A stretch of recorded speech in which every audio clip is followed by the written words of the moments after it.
The truth of the matter is that most people don't realize that the majority of people suffer their first major heart attack on Monday morning between 8 a.m. and 9 a.m. People getting ready to go to jobs that they don't like, jobs that are making them sick.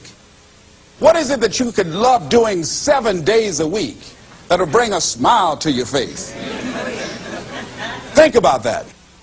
You've got to start saying yes to your life. You've got to start saying yes to your dreams, yes to your unfolding future, yes to your potential.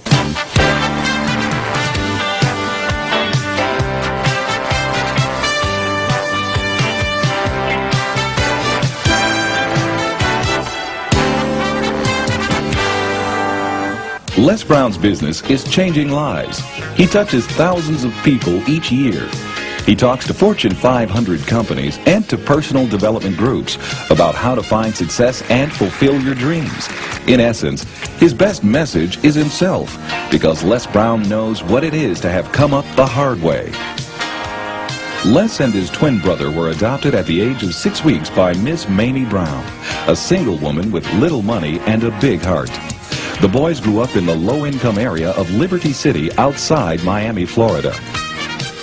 In the 5th grade, Les was mistakenly labeled EMR, educably mentally retarded, and he became a child nobody thought would amount to anything. After making it through high school, Les set out to prove them wrong.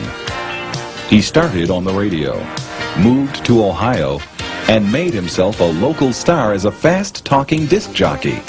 He soon became an influential community spokesman. Then he ran for the Ohio State Legislature, where he served 3 terms and became chairman of its Human Resources Committee.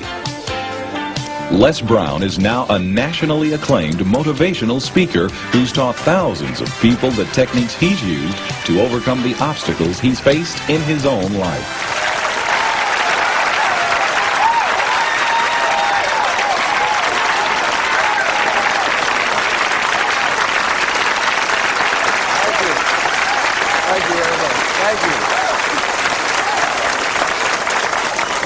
You guys look like you're ready. Repeat after me, please. This is my decade. This is my decade. You know, every year I used to say, this is my year. But ladies and gentlemen, one good year won't be enough for me. How many of you can use a good decade? Raise your hands, please.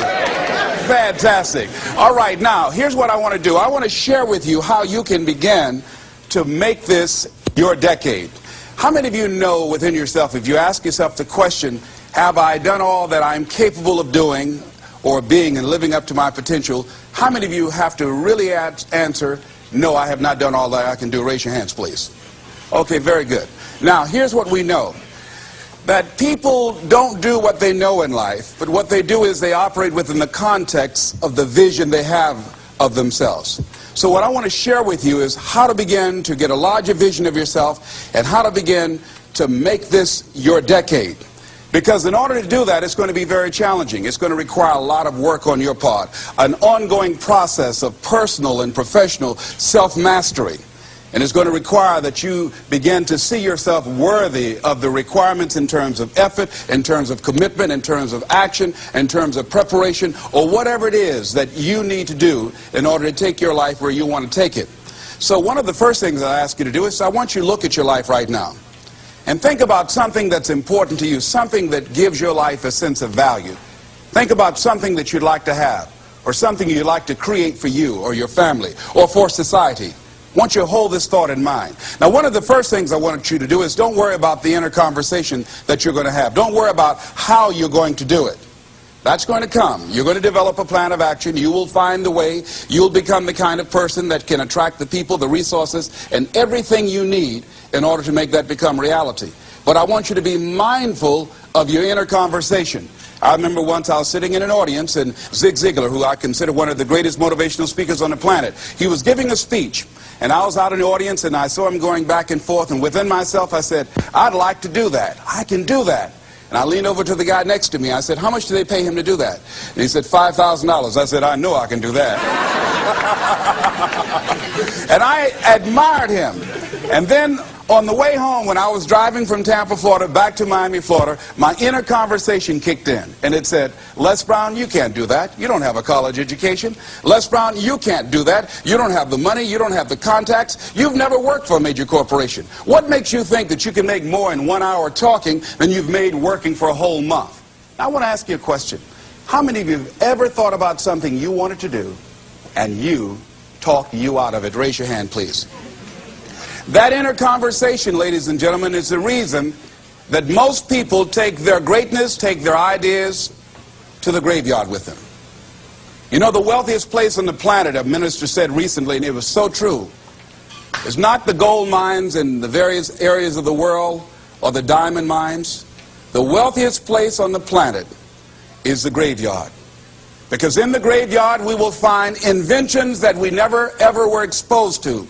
Ideas, dreams that never became reality, hopes and aspirations that were never acted upon.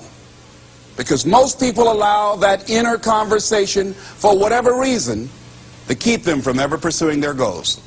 So let us begin to look at what's required in order to make this our decade. Why is it that most people don't ever reach their goals or live up to their true potential? One is fear. And there are only two kinds of fears that we're born with. The fear of falling and the fear of a loud sound.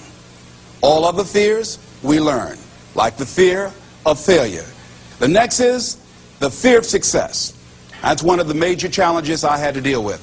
I was working on a major project, and after it began to grow and it was extremely successful, I panicked and I walked away from it and gave it to someone else because I didn't believe that I could handle it.